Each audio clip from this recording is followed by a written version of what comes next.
Hi, my name is Vishakha. I'm an astrologer, numerologist, and a tarot reader. Today, I thought of making a video on this auspicious month of Shravan. So, this video is dedicated to all the viewers who are, a true devotee of Lord Shiva. So I'll try to make this video in Hindi because I have a lot of requests of my viewers and clients to make this video in Hindi. I'm getting a mails that if I can make some video in Hindi. So I'll try to make this video in Hindi. तो चलिए हम start करते हैं। ये जो महीना है श्रावण, इसकी क्या ऐसी खास बात है? आपको इस महीने में क्या करना चाहिए कि शिव भगवान आप पे प्रसन्न हो? आपको ऐसे कौन से उपाय करने चाहिए जिससे आपकी जीवन की सारी कठिनाइयाँ मिट जाए? ऐसा क्या है, मतलब ये जो महीना है, इस महीने में आपको अगर मन की शांति चाहिए, अगर आपके लाइफ में कोई भी समस्या आ रही हो, जैसे अगर आपके नौकरी में कोई कठिनाइयाँ आ रही हो, अभी ये लॉकडाउन की सिचुएशन में बहुत जन को नौकरी के जाने का एक डर रहता है मन में कि पता नहीं मेरी नौकरी कैसे जाएगी। बहुत लोग हैं वो अपने घर पे कुछ ना कुछ झगड़े होते रहते हैं, क्योंकि सारे लोग घर पे तो कुछ ना कुछ होता रहता है। किसी किसी के जीवन में रिलेशनशिप में प्रॉब्लम होती है। तो ये जो महीना है, इस महीने को हम अगर अपने तौर तरीके से जो शिव भगवान हैं उनकी अगर आप पूजा करें, तो आपको बहुत ही जल्दी उनकी कृपा मिलेगी। तो आपको कैसा कौन से उपाय है जो करने से शिव भगवान प्रसन्न होंगे? सबसे पहले तो श्रावण के महीने में जो लोग नॉनवेज खाते हैं, उनको नॉनवेज ये पूरे महीने में नहीं खाना चाहिए। श्रावण के महीने में आपको सोमवार के दिन व्रत रखना चाहिए, और ये जो व्रत अगर आप रखें तो आपको नियमित रूप से प्रत्येक सोमवार शिव मंदिर जाना चाहिए। शिव भगवान का जल, और अगर अगर हो सके आपसे तो दूध और जल से अभिषेक करना चाहिए। जल से तो आपको अभिषेक करना ही चाहिए, ये काफ़ी ज़रूरी होते हैं। अभी जैसे अब मैं शिव भगवान की बात कर रही हूँ, तो अगर आप शिव मंदिर कभी आपने शिवलिंग को देखा होगा, तो शिवलिंग जो है वो माँ पार्वती और शिव भगवान का एक प्रतीक है।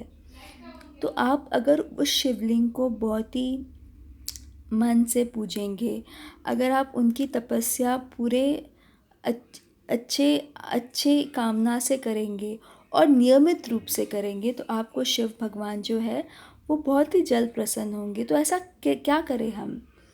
देखिए, जिन भी जातकों को नौकरी के विषय में, पैसों के विषय में, धन में, संपत्ति पे कोई भी अड़चन आ रही हो, उन्होंने क्या करना चाहिए? उन्होंने काले तिल और शिव भगवान को दूध हम अर्पण करते हैं, तो थोड़ा सा दूध और उसमें पानी और काले तिल मिला के आपको शिवलिंग पे चढ़ाना चाहिए। और आपको रुद्र अभिषेक, अगर आप किसी पंडित को जानते हो तो उनसे रुद्र अभिषेक कर लीजिएगा, या अगर आप खुद ही आपको जो मंत्र है शिव भगवान का, ओम नमः शिवाय, ये आपको 108 बार हर प्रत्येक सोमवार करना चाहिए। अगर आपको कोई भी आपका जो धन है वो रुका हुआ है, किसी को आपने पैसे दिए हैं, वो पैसे नहीं आ रहे, आपको वो इंसान पैसे नहीं लौटा रहा, आपके पास बहुत सारे कर्ज़ है, तो आपको कर्ज़ से अगर मुक्ति मिलना है तो आपको ऐसा क्या करना चाहिए? आपको गन्ने का जो रस होता है वो आपको शिवलिंग पे चढ़ाना चाहिए, और उसके सामने दीप रखना चाहिए, और आपको मन में शिव भगवान को ये कहना चाहिए कि मुझे इस कर्ज से मुक्ति दिला, और मुझे मेरे मेरे हे ईश्वर, मुझे सारे द्वार खोल दे, जैसे मुझे काम करने के सारे द्वार खोल दे, और ये कर्ज से जल्द मुझे मुक्ति दिला। और आपको जो हमारा मंत्र है, और महामृत्युंजय मंत्र, वो आपको कहना चाहिए। अगर आप चाहते हो तो मैं महामृत्युंजय मंत्र अभी बताती हूँ आपको। ये मंत्र है ओम त्र्यंबकम यजामहे सुगंधिम पुष्टिवर्धनम उर्वारुकमे बबंदनात् मृत्योर्मुक्षयमामृता। ये मंत्र का आपको नियमित रूप से हर सोमवार या अगर आप प्रतिदिन इस मंत्र का जाप करते हैं तो आपको बहुत जल्द शिव भगवान आपकी जो भी कर्ज की या जो भी धन का जो भी समस्याएं है उसे हल कर देंगे। इसके अलावा अगर आप चाहते हो कि आपके जीवन में कोई भी चीज़ में आपको शांति नहीं मिलती, हमेशा आपका मन अस्वस्थ रहता है, तो सफ़ेद कलर के जो फूल हम शिव जी को हमेशा चढ़ाते हैं, वो आपको शिव भगवान को चढ़ाना चाहिए। उसके साथ साथ बेल पत्र चढ़ाने चाहिए। उसके साथ साथ आपको उनका अभिषेक करना चाहिए। अभिषेक अगर आप चाहें तो दूध और दूध से केवल दूध से करेंगे तो अति उत्तम, या जो लोग दूध नहीं कर सकते हैं वो जल से भी कर सकते हैं। तो ये आपको करना चाहिए। अगर आपको लगता है कि आपको किसी शत्रु की बाधाएं हैं जो हमें अक्सर नहीं समझ में आती, लेकिन हमें हमेशा काम करने के टाइम, कभी भी कुछ चीज़ें करने के टाइम बहुत सारी अड़चनें आती है। तो ये इस तरह की अड़चनें आती है कि हम कोई भी काम करते हैं तो वो काम बीच में ही रुक जाता है और हम समझ नहीं पाते कि यार ये मेरे साथ ही ऐसा क्यों हो रहा है। देखो मेरे जो फ्रेंड्स हैं या मेरे जो फैमिली मेम्बर्स हैं वो तो बहुत आगे जा रहे हैं, उनको तो सारी चीज़ें मिल रही है, तो इस तरह की कठिनाइयाँ मेरे जीवन में क्यों आ रही है। तो इसे करने के लिए आपको एक मैं बहुत ही अच्छा उपाय बताती हूँ, इसको आप ट्राई करके मुझे बताइएगा। आपको क्या करना है, सोमवार के दिन सुबह सुबह नहा नहा धोकर सफ़ेद वस्त्र पहनने हैं और आपको ये तुलसी, बेलपत्र और जो हम ये कहते हैं जिसे हम हिंदी में ग्रास कहते हैं, ग्रास को क्या कहते हैं, हम मराठी में हम गवत कहते हैं। ग्रास ग्रीन कलर का जो होता मतलब ग्रास होता है उसको लेना है और वो शिव मंदिर के बाहर आप जैसे आप अंदर जाओगे तो आपको जल से और पानी से उनका अभिषेक करना है। और जैसे आप मंदिर के बाहर आओगे तो वो जो ग्रास होता है वो आपको बाहर ज़मीन के अंदर थोड़ा सा लगाना है और मन में बोलना है कि मेरे जीवन में भी इस तरह से हरियाली आए। ठीक है, और ये करके जब आप आते हो बाहर और वहाँ पे दीप भी जलाना है जब आप अंदर जाओगे और मन से प्रार्थना करते हो, जैसे आप निकलते हो तो आपको पीछे मुड़ के नहीं देखना, आपको सीधा अपने घर के पास जाना है। और ये उपाय करने से आपको नियमित रूप से बहुत जल्दी शिव भगवान की जो भी आपकी मनोकामना है वो पूरी होगी। इसके अलावा आपको हमेशा ये ध्यान रखना है कि श्रावण के जो ये दिन होते हैं ये बहुत ही पवित्र दिन होते हैं। इस दिन में आपको हर दिन अगर आप शिव भगवान की नियमित रूप से आराधना करें, अगर आप ओम नमः शिवाय का भी जाप करें तो ये आपको हमेशा फलित रहेगा। इन दिनों में आपको हमेशा बहुत ही सकारात्मक विचार धारण करने हैं।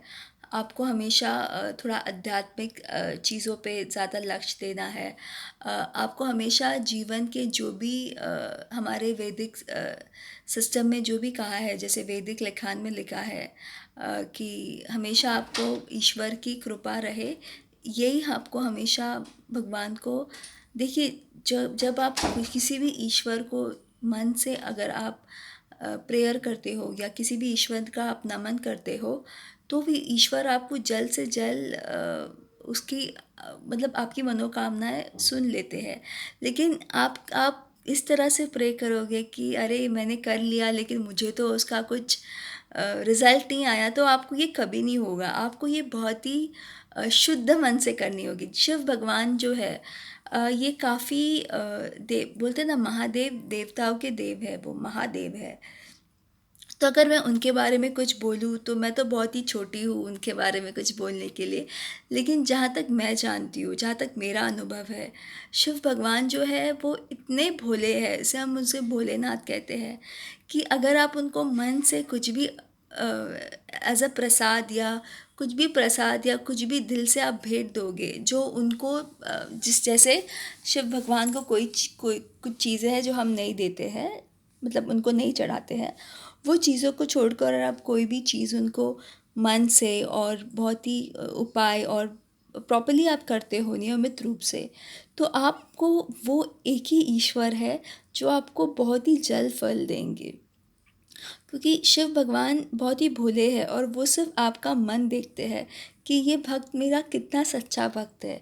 तो अगर आप बहुत ही ईमानदारी से और बहुत ही प्रेम से उनके उपाय किया करेंगे तो आपको बहुत ही जल्दी फल देंगे। और शिव भगवान के साथ हमेशा याद रखना, शिव भगवान हमेशा पार्वती माता जो है उनके साथ वो हमेशा प्रसन्न रहते हैं। तो आपको दोनों की पूजा करनी चाहिए। अगर आप सिर्फ शिव भगवान की पूजा कर रहे हो और पार्वती माता की पूजा नहीं कर रहे हो तो वो आपकी पूजा अधूरी रहती है। इसलिए कभी भी आप शिव मंदिर जाओ तो फूल ले लेना, सफ़ेद फूल जो रहते हैं वो ले लेना। तो वो हमेशा आपको शिवलिंग पे चढ़ाना है। आपको कुछ मीठी वस्तु लेके जाना है। मीठी वस्तु होते हैं वो शुक्र ग्रह है उससे बहुत ही प्रभावित करते हैं। अगर आपको शुक्र शुक्र जो है ग्रह उनका आशीर्वाद चाहिए तो आपको मीठे वस्तु का दान करना है। जैसे दूध में शक्कर मिलाओ या कोई भी मिठाई लो जो सफ़ेद कलर की हो, जैसे बर्फ़ी है, रसगुल्ला है। वो आप शिवलिंग में मत चढ़ाना, लेकिन आप जब बाहर जाते हो तो किसी को भी प्रसाद के रूप में, जैसे वहाँ पे पंडित होते हैं, कोई छोटे बच्चे होते हैं, उनको आप प्यार से दो। तो ये सारी चीज़ें जब आप करते हो तो आपके अंदर एक भाव आता है। देखिए, ईश्वर ने एक चीज़ जो हम सभी अनुभव करते हैं कि हम जब भी कुछ चीज़ देते हैं हमें बहुत संतुष्टि मिलती है कि हमने कुछ अच्छा किया। तो ये जो माइंडसेट है आपका कि हाँ, आज मैंने कुछ अच्छा किया, आज मैंने ईश्वर के पास जाके मैंने किसी को प्रसाद बाँटा या किसी का मुँह मीठा किया। तो ये जो मन की संतुष्टि है जिससे आपका माइंड एक पॉजिटिव फ्रेम में आता है और आपके साथ अच्छी चीज़ें होने लगती है। अगर आप कोई भी चीज़ चाहते हो कि नहीं, मैं तो कुछ उपाय नहीं करूँगा, बस अगर है तो मेरे नसीब में, ऐसे चीज़ें से नहीं होता। अगर आपके जीवन में कोई परेशानी है तो आपको खुद से मेहनत करनी है, आपको खुद से भगवान को प्रेयर करना है, भगवान की नियमित रूप से पूजा करनी है, उनको पुकारना है, उनके कुछ उपाय करने हैं। तो ये जो महीना है इसे इसे आप बहुत ही मन से और जिस तरह से मैंने कहा है वो सारे उपाय कीजिए और मुझे आप बताइए कि ये उपाय करने से आपको किस तरह का अनुभव हुआ है। और शिव भगवान के मंदिर में जाते वक्त हमेशा हार लेके जाइए भगवान को शिवलिंग पे। वहाँ पे और भी देवताओं की तस्वीर होती है, उनको भी चढ़ाइए। हमेशा याद रखिए, जब भी आप कोई मंदिर में जाए तो आपको हर एक देवता को कुछ ना कुछ चढ़ाना है। जैसे अगर आप किसी के घर पे जाते हो तो किसी के लिए भेंट लेके जाते हो और किसी और व्यक्ति के लिए नहीं जाते हो तो उनको कैसे लगेगा, है ना। तो उस तरीके से अगर आप मंदिर में जाते हो तो हम क्या करते हैं, नहीं मुझे शिवलिंग का उपाय करना है तो बस मैं शिवलिंग का, नहीं, आपको ऐसे नहीं करना। शिव भगवान को आपको प्रसन्न करना है, लेकिन उनके साथ बाकी जो भी देवता है उनको भी आपको ध्यान में रखना है। उनके यहाँ पे भी फूल चढ़ाने हैं, उनको भी आपको नमन करना है। तो अगर आप इस नियमित रूप से पूजा करते हो तो ईश्वर देखता है कि ये जो भक्त है मेरा वो काफ़ी सच्चे दिल से और बहुत ही प्रसन्न होकर मेरी पूजा कर रहा है और हर हर भगवान को और हर देवता को नमन कर रहा है। तो ये काफ़ी ज़रूरी होता है हमारे शास्त्र में।